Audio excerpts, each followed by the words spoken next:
नमस्कार, मैं हूं सत्यपाल और आप देख रहे हैं CWB हिंदी न्यूज। शक संवत 1948 विक्रम संवत 2083 आज वैशाख मास के शुक्ल पक्ष की 9वीं तिथि और दिन शनिवार है। तदनुसार अंग्रेजी तारीख 25 अप्रैल सन 2026। सबसे पहले आज की सुर्खियां। हरियाणा में आज से बदलेगा मौसम का मिजाज, इन जिलों में गरज व चमक के साथ बारिश की है संभावना। हरियाणा एसएससी का नोटिस, कांस्टेबल भर्ती का नया शेड्यूल जारी। पीएमटी के लिए अब एक दिन में 1000 से अधिक कैंडिडेट, एक दिन में 4 बैच होंगे। महेंद्रगढ़ के 5 गांवों को बिजली संकट से मिलेगा छुटकारा, यहां पर बनने जा रहा है 33 केवी का नया सब स्टेशन। हरियाणा में खुलेंगे नए राशन डिपो, महिलाओं को मिलेगा 33% कोटा। सीजीआई सूर्यकांत आज पहुंचने वाले हैं भिवानी। चौधरी बंशीलाल विश्वविद्यालय में आयोजित होने वाले दीक्षांत समारोह में बतौर मुख्य अतिथि पहुंचेंगे। हरियाणा के कॉलेज में एडमिशन के लिए शेड्यूल हुआ जारी, 7 मई से शुरू होगी आवेदन प्रक्रिया। जितने ज्यादा कर्मचारी हरियाणा की रखेगी कंपनियां, उतनी ही तगड़ी सब्सिडी। हरियाणा सरकार लाएगी नई industry policy.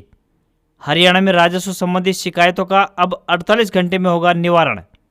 Paytm payments bank licence RBI ने रद्द किया, कहा इसकी बैंकिंग सेफ नहीं, यूपीआई ऐप काम करता रहेगा। तोसाम मंडी में एसडीएम ने किया निरीक्षण, अधिकारियों को उठान कार्य में तेजी लाने के दिए निर्देश। हरियाणा में बुजुर्गों को नांदेड़ साहिब की मुफ्त यात्रा करवाएगी हरियाणा सरकार, 30 अप्रैल तक करें ये काम। हरियाणा के इस शहर में चप्पे चप्पे पर रहेगी पुलिस की पैनी नजर, लगाए जाएंगे 400 सीसीटीवी कैमरे। और ईरानी विदेश मंत्री इस्लामाबाद पहुंचे, पाकिस्तानी अधिकारियों से बैठक करेंगे अरागची। तो वहीं अमेरिका से कुशनर और विटकॉफ भी पहुंच रहे हैं। और अब खबरें विस्तार से।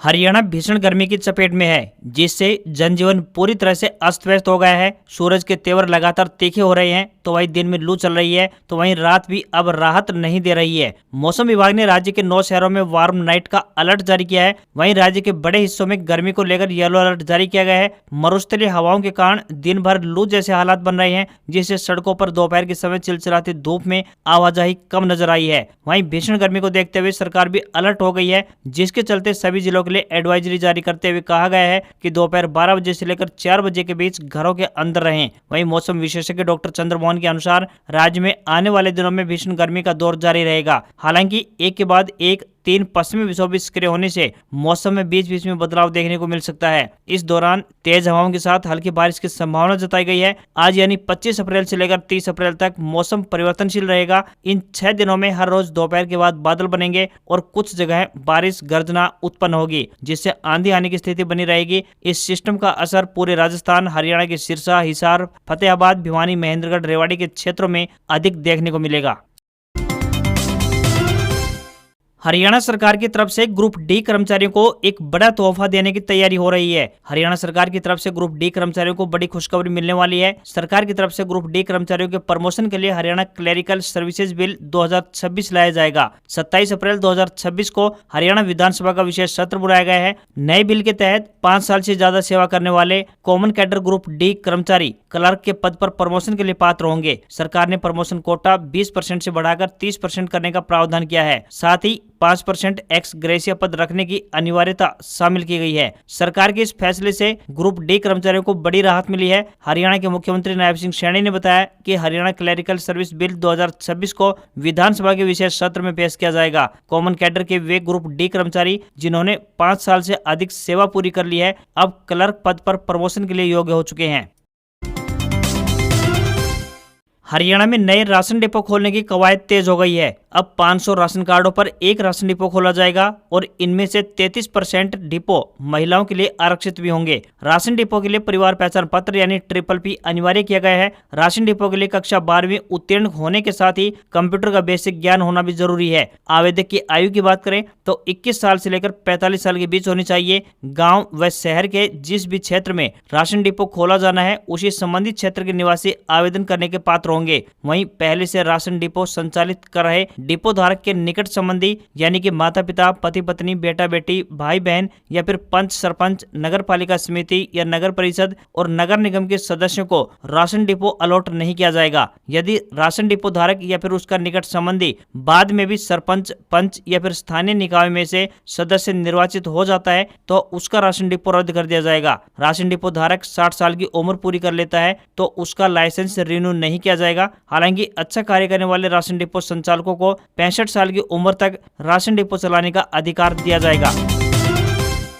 हरियाणा में अब राजस्व संबंधी शिकायतों के निवारण के लिए एक और बड़ी पहल की गई है। गौरतलब है कि रजिस्ट्रियों को ऑनलाइन करने एवं राजस्व रिकॉर्ड का भी डिजिटलाइजेशन करने के बावजूद सरकार को राजस्व विभाग में भ्रष्टाचार के साथ साथ अन्य कई तरह की शिकायतें मिल रही थी। इन शिकायतों के निवारण के लिए सरकार ने अब सिटीजन हेल्प डेस्क लॉन्च किया है। इस डेस्क के माध्यम से राजस्व से संबंधित शिकायतों का निवारण 48 घंटे के भीतर किया जाएगा। कोई भी व्यक्ति टोकन अनुमोदन में देरी, ऑनलाइन सिस्टम की तकनीकी खामियों, पेपरलेस पंजीकरण समस्या, भ्रष्टाचार, उत्पीड़न व संपत्ति पंजीकरण से जुड़ी अनियमितताओं के बारे में अपनी शिकायत इस हेल्प डेस्क पर दर्ज करवा सकेंगे। इसके लिए सरकार की ओर से टोल फ्री नंबर और ईमेल आईडी जारी की गई है। शिकायत दर्ज कराने का समय सुबह 9:30 बजे से शाम 5:30 बजे तक रहेगा। सभी शिकायतों का 48 घंटे में समाधान भी अनिवार्य है। पारदर्शिता के लिए केंद्रीकृत मॉनिटरिंग डैशबोर्ड बनाया गया है जिसमें वरिष्ठ अधिकारियों की सीधी निगरानी रहेगी।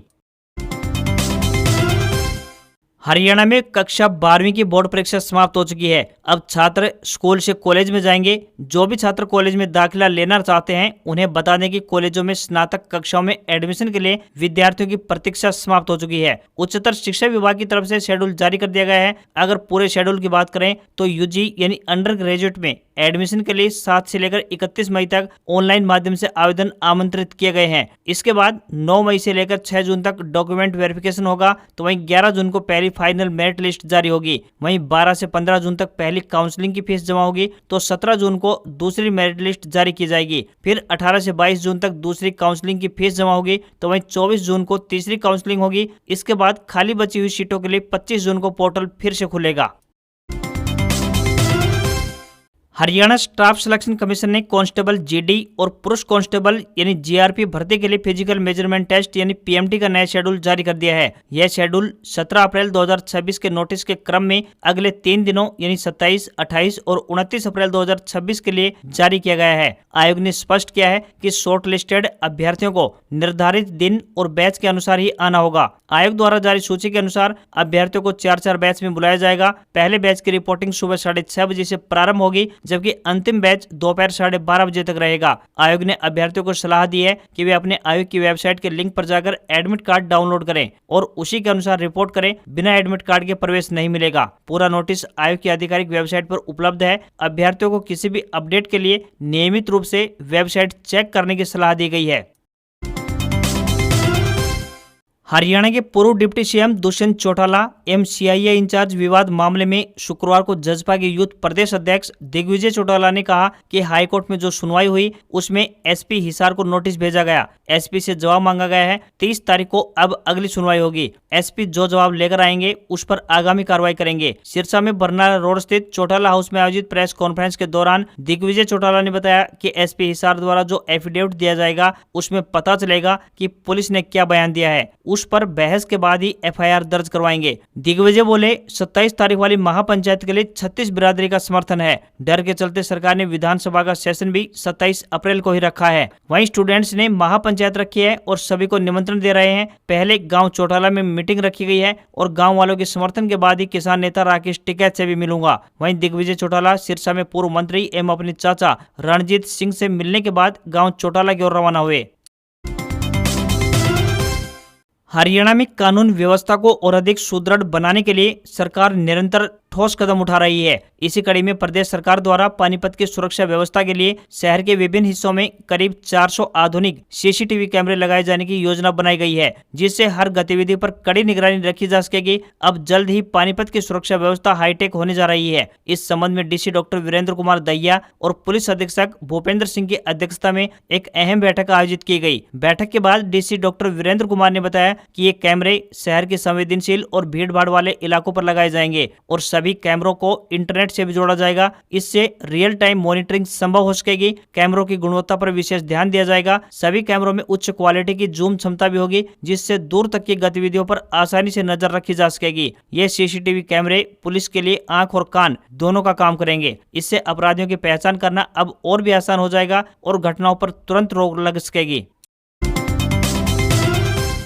तीर्थ स्थलों पर भ्रमण की सोच रहे हरियाणा प्रदेश के बुजुर्गों को सरकार ने बड़ी सौगात दी है। बता दें कि हरियाणा सरकार ने मुख्यमंत्री तीर्थ दर्शन योजना लॉन्च की है, जिसके तहत बुजुर्गों को मुफ्त में यानी फ्री में तीर्थ स्थलों पर भ्रमण करवाया जा रहा है। इसी कड़ी में अब बुजुर्गों के लिए नांदेड़ साहिब महाराष्ट्र की विशेष तीर्थ यात्रा आयोजित होने जा रही है। प्रदेश सरकार के एक प्रवक्ता ने बताया कि नांदेड़ साहिब यात्रा के लिए बुजुर्गों को 30 अप्रैल तक पंजीकरण करवाना होगा। नांदेड़ साहिब के लिए श्रद्धालुओं की यह स्पेशल ट्रेन 5 मई को कुरुक्षेत्र से संचालित होगी। कुरुक्षेत्र से यह ट्रेन वाया करनाल, पानीपत, सोनीपत और नई दिल्ली होते हुए नांदेड़ साहिब यानी महाराष्ट्र का सफर तय करेगी। ऐसे में तीर्थ स्थलों पर भ्रमण करने के इच्छुक बुजुर्गों से अपील की जाती है कि वे 30 अप्रैल तक सरल हरियाणा पोर्टल पर पंजीकरण करवाकर इस धार्मिक स्थल की निःशुल्क यात्रा का लाभ उठाएं। इस योजना का लाभ पहले आओ पहले पाओ के आधार पर मिलेगा। योजना का लाभ 60 साल से ज्यादा आयु वर्ग के लोगों को मिलेगा। ऐसे बुजुर्गों की फैमिली इनकम 1,80,000 रुपए से कम होनी चाहिए। योजना के तहत यात्रा पूरी तरह से निःशुल्क यानी फ्री होगी और पात्र श्रद्धालुओं को रहने व खाने सहित सभी तरह की आवश्यक सुविधाएं फ्री में उपलब्ध करवाई जाएंगी। हरियाणा को उद्योगों का नया पावर हाउस बनाने के लिए सैनी सरकार ने सभी पुरानी पॉलिसी को खत्म करके नई पॉलिसी लाने की योजना बनाई है। यह पॉलिसी निवेश, रोजगार और टेक्नोलॉजी पर केंद्रित होगी। साल 2020 में भी पॉलिसी बनी थी, लेकिन ज्यादा सफल नहीं हो पाई। नई पॉलिसी का ड्राफ्ट तैयार हो चुका है। अब जल्द ही इसे कैबिनेट मीटिंग में पास कराने की तैयारी है। अब नई पॉलिसी में 5 लाख करोड़ रुपए का निवेश और 10 लाख रोजगार का लक्ष्य रखा गया है। नई पॉलिसी में MSME यानी कि छोटे उद्योगों की बजाय अब बड़े उद्योगों पर फोकस होगा। सरकार इस पॉलिसी में हरियाणा के लोगों को ही रोजगार देने वाली कंपनियों की सालाना प्रोत्साहन राशि 36 से 48,000 की बजाय 1 लाख रुपए कर रही है। यदि कोई कंपनी स्थानीय महिलाओं, SC व दिव्यांगों को नौकरी देगी तो सरकार उसे सालाना 1.2 लाख रुपए की राशि देगी। 25% से अधिक रोजगार हरियाणा के युवाओं को मिला तो उसे अतिरिक्त लाभ भी दिया जाएगा। अब जो कंपनी जितने ज्यादा कर्मचारी हरियाणा के लगाएगी उसे उतनी ज्यादा सब्सिडी देने की नीति पर सरकार काम करने जा रही है। रिसर्च सेंटर बनाने पर 50% सब्सिडी मिलेगी। लार्ज इंडस्ट्री को 10 करोड़ तो मेगा या अल्ट्रा मेगा कंपनियों को 50 करोड़ रुपए तक दिए जाएंगे। यदि कोई कंपनी अपना नेशनल स्तर का पेटेंट करा लेती है तो उसे 50 लाख और अंतर्राष्ट्रीय स्तर पर पेटेंट होने पर 1 करोड़ रुपए का इनाम राज्य सरकार देगी। दक्षिण हरियाणा के महेंद्रगढ़ जिले के आधा दर्जन से अधिक गांवों के लिए राहत भरी खबर सामने आ रही है। बता दें कि यहां गांव डालनवास में बिजली विभाग द्वारा नया सब स्टेशन स्थापित करने की योजना को मंजूरी प्रदान कर दी गई है। मौजूदा समय में डालनवास गांव में बारडा गांव स्थित पावर हाउस से बिजली आपूर्ति होती है। बारडा के ही इसी पावर हाउस से गांव बारडा, डिग्रोता, डालनवास, गादड़वास व माधोगढ़ में बिजली आपूर्ति होती है। इनमें से यदि किसी भी गाँव में छोटा मोटा अगर फॉल्ट आ जाता है तो इन 5 गाँव की बिजली आपूर्ति रुक जाती है। बिजली आपूर्ति बाधित होने से किसानों को भी परेशानी झेलनी पड़ रही थी, जिससे जहां पर सिंचाई प्रभावित हो रही थी तो वहीं साथ ही साथ कम वोल्टेज की बिजली आपूर्ति से किसानों के बोरवेल की मोटर भी जल रही थी। इससे किसानों पर आर्थिक बोझ पड़ रहा था। बीजेपी सांसद चौधरी धर्मवीर सिंह की सिफारिश पर गांव डालनवास में अब 33 kV के नए सब स्टेशन बनाए जाने को मंजूरी मिल गई है। इस नए सब स्टेशन को सतनाली स्थित 132 kV फीडर से बिजली सप्लाई की जाएगी। इस नए सब स्टेशन के शुरू होने पर गाँव बारडा, डिग्रोता, डालनवास, गादड़वास व माधोगढ़ के लोगों को बड़े स्तर पर राहत पहुंचेगी। उन्हें कम वोल्टेज और बार बार लगने वाले बिजली कटों से राहत मिलेगी। MT college of education Jhajjar, जो NCTE जयपुर द्वारा मान्यता प्राप्त और MDU रोहतक से संबंध है, ने लाइब्रेरियन, स्टोर कीपर और चपरासी के पदों पर भर्ती के लिए आवेदन मांगे हैं। जो भी उम्मीदवार इन पदों के लिए इच्छुक हैं वे अपने आवेदन भेज सकते हैं। आपको बता दें कि ये भर्तियां रेगुलर आधार पर होने जा रही हैं। पुरुष और महिला दोनों वर्गों के उम्मीदवार आवेदन कर सकते हैं। आवेदन करने की अंतिम तिथि 15 मई है। लाइब्रेरियन के पदों के लिए उम्मीदवार 50% अंकों सहित M.Liv धारक होने चाहिए। वहीं स्टोर कीपर के पदों के लिए आवेदन भेजने वाले उम्मीदवार ग्रेजुएट होने चाहिए। तो वहीं चपरासी के पदों के लिए उम्मीदवार 10वीं पास होने चाहिए। ये भर्तियां निःशुल्क यानी फ्री की जाएंगी। न्यूनतम आयु 18 वर्ष और अधिकतम आयु 42 वर्ष तय की गई है। आम आदमी पार्टी के 10 राज्यसभा सांसदों में से 7 सांसदों ने पार्टी छोड़ दी है। इसका ऐलान पंजाब के राज्यसभा सांसद राघव चड्ढा ने शुक्रवार शाम को 4 बजे प्रेस कॉन्फ्रेंस करके किया। इसके बाद वे भाजपा कार्यालय पहुंचे, जहां राष्ट्रीय अध्यक्ष नितिन नबीन ने राघव चड्ढा के साथ साथ संदीप पाठक और अशोक मित्तल को भी पार्टी की सदस्यता दिलाई। राघव ने बताया कि राज्यसभा सांसद संदीप पाठक और अशोक कुमार मित्तल के अलावा हरभजन सिंह, विक्रमजीत सिंह साहनी, स्वाति मालीवाल, राजेंद्र गुप्ता भी हमारे साथ हैं। प्रेस कॉन्फ्रेंस में उनके साथ संदीप पाठक और अशोक मित्तल मौजूद रहे। Ashok Mittal lovely professional university यानी एलपीयू के चेयरमैन हैं और जालंधर में उनके घर 10 दिन पहले यानी 15 अप्रैल को ईडी ने छापेमारी की थी। बाकी 4 सांसद अभी सामने नहीं आए हैं। स्वाति मालीवाल ने पोस्ट करके कहा कि मैं ईटानगर में हूं, शाम को दिल्ली लौटकर बात करूंगी। वहीं पंजाब में 2027 में विधानसभा चुनाव होने हैं। राघव चड्ढा ने बताया कि पार्टी के 2/3 सांसदों ने यह फैसला लिया है, इसलिए दल बदल कानून लगने का कोई मतलब नहीं है। राघव चड्ढा ने कहा कि पिछले कुछ सालों से मुझे यह महसूस हो रहा था कि मैं गलत पार्टी में सही आदमी हूं।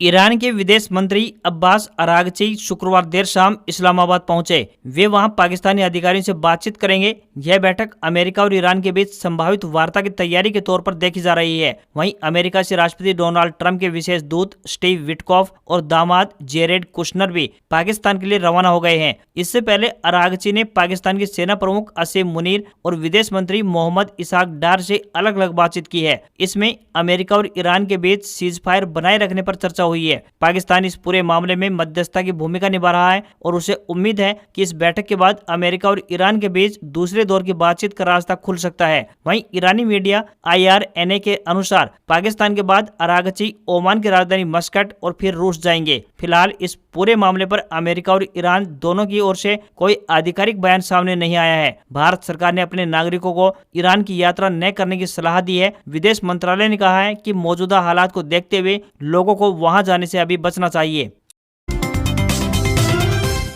हफ्ते के आखिरी कारोबारी दिन भारतीय शेयर बाजार में सेंसेक्स 1000 अंक की गिरावट के साथ 76,664 के लेवल पर बंद हुआ। निफ्टी भी 275 अंक गिरकर 23,898 के स्तर पर पहुंच गया है। कारोबार में IT शेयरों में सबसे अधिक बिकवाली रही, तो वहीं अमेरिकी राष्ट्रपति डोनाल्ड ट्रंप ने सीज फायर की 22 अप्रैल की डेडलाइन को आगे बढ़ा दिया है, लेकिन तनाव अभी खत्म नहीं हुआ है। वहीं सोना चांदी में तेजी रही। India Boolean and jewellers association के अनुसार 10 ग्राम 24 कैरेट सोना 420 रुपए महंगा होकर 1,51,479 रुपए पर बंद हुआ। वहीं 1 किलोग्राम चांदी 3,229 रुपए महंगी होकर 2,40,596 रुपए पर आ गई है। वहीं 22 कैरेट सोने के दाम की बात करें तो 1,38,755 रुपए और 18 कैरेट सोने का दाम 1,13,609 रुपए प्रति 10 ग्राम के स्तर पर पहुंच गया है। आज खबरों में बस इतना ही। देखते रहिए आपका अपना हरियाणा का सबसे बेहतरीन news channel CWB Hindi news. नमस्कार। इसी आशा के साथ आपका दिन शुभ रहे।